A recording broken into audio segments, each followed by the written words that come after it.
There are reports in the media, there is consideration in people's minds, and everybody wants to know about the fourth wave. Has the fourth wave arrived? Will there be a fourth wave? When will the fourth wave come? There is also a concern about Omicron variants and the newer variants of Omicron and how are they different from the earlier variants of the virus. First of all, there is or there may never be a fourth wave, and the single largest reason for that is the large number of vaccinated people who are there in the country. And because they are vaccinated, their chances of catching the infection and passing on to others is minimal.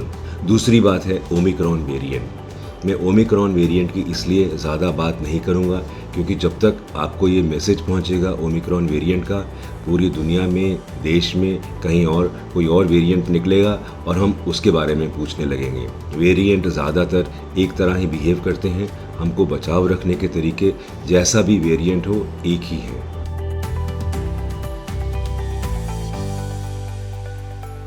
So fourth wave के बारे में मैं ये बताऊंगा आपको कि हमको risk देखना है क्या है। और रिस्क में 3 टाइप के रिस्क हैं, पर्सनल रिस्क, कम्युनिटी रिस्क और एक्सपोजर रिस्क। पर्सनल रिस्क क्या है? पर्सनल रिस्क है कि मुझे इन्फेक्शन होगी कि नहीं, और अगर होगी तो कितनी सीवियर होगी। इसमें पॉजिटिव एस्पेक्ट में है वैक्सीनेशन। अगर आप वैक्सीनेटेड हो, फुल्ली वैक्सीनेटेड हो, और अगर आपका टाइम आ गया है बूस्टर लगवाने का, अगर आपने बूस्टर लगाया है तो आप ज़्यादातर सेफ हैं। नेगेटिव साइड में है आपकी एज और कोमॉर्बिडिटीज़। अगर आप 60 इयर्स एंड अबव हैं और अगर आपको कोमॉर्बिडिटीज़ हैं, स्पेशली अगर आप ओवरवेट हैं, डायबिटिक हैं, हाइपरटेंशन है, हार्ट डिजीज़ है, किडनी प्रॉब्लम है, या किसी वजह से आप ऐसा ड्रग ले रहे हैं जिससे आपकी इम्यूनिटी कम हो रही है, तो आपको ज़्यादा इन्फेक्शन कैच करने के चांस हैं। पर्सनल रिस्क में सबसे ज़रूरी है कि हम समय समय पे अपने आप को ज़रूर वैक्सीनेट करवा के रखें ताकि हम और हमारे घर वाले सब सेफ रहें। कम्युनिटी रिस्क में क्या होता है? कम्युनिटी रिस्क में हमने देखा है कि लोकल कंटेनमेंट जोन में जहाँ पर एक कम्युनिटी रहती है वहाँ का क्या रिस्क है। उसमें हम आर वैल्यू पे जाते हैं। आर वैल्यू यानी कि रिप्रोडक्शन नंबर अगर 1 से ज़्यादा है तो वायरस स्प्रेड कर रहा है, हमें इन्फेक्शन कैच करने के चांसेस बढ़ जाते हैं। न्यूज़पेपर्स में आप पढ़ोगे इन्फेक्टिविटी रेट अगर लोकल एरिया में बढ़ रहा है तो आपके इन्फेक्शन कैच करने के चांसेस ज़्यादा हैं, आपको ज़्यादा चेतावनी बरतनी है। कम्युनिटी रिस्क से बचने के लिए हमको ये देखना है कि कौन से कंटेनमेंट जोन में नंबर्स बढ़ रहे हैं। इसलिए हमने ये जाना है कि फोर्थ वेव कोई यूनिवर्सल पूरे देश भर की वेव नहीं होगी।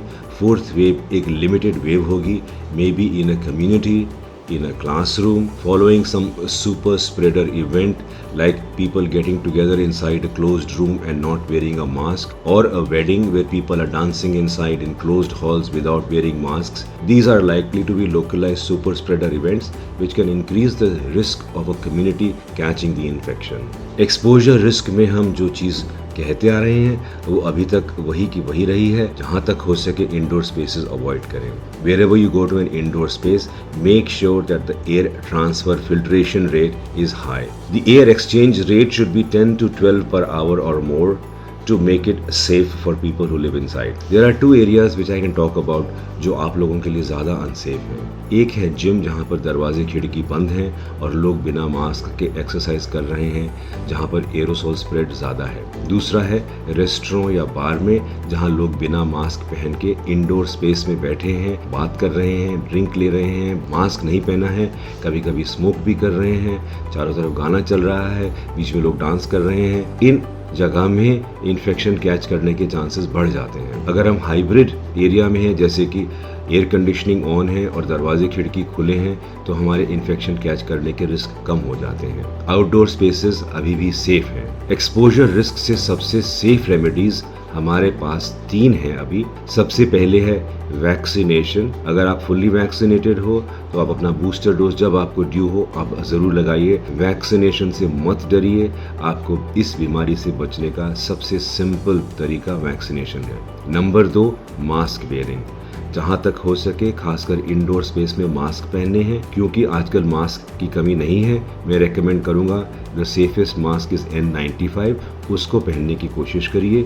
वो अगर आपको मुश्किल है या आप नहीं ले पाते तो आप सर्जिकल मास्क जो 3 प्लाई वाला है वो पहनिए। और नंबर 3, आप अपने हाथ अच्छी तरह से साबुन पानी से कम 20 सेकंड तक धोएं। ज़्यादातर ये इन्फेक्शन एरोसोल या ड्रॉपलेट से स्प्रेड करती है, लेकिन बहुत रेयर केसेस में कभी कभी कॉन्टैक्ट ट्रांसमिशन हो सकता है, तो उससे अगर आप अपने हाथ साबुन पानी से धोएंगे तो आपके लिए अच्छा रहेगा।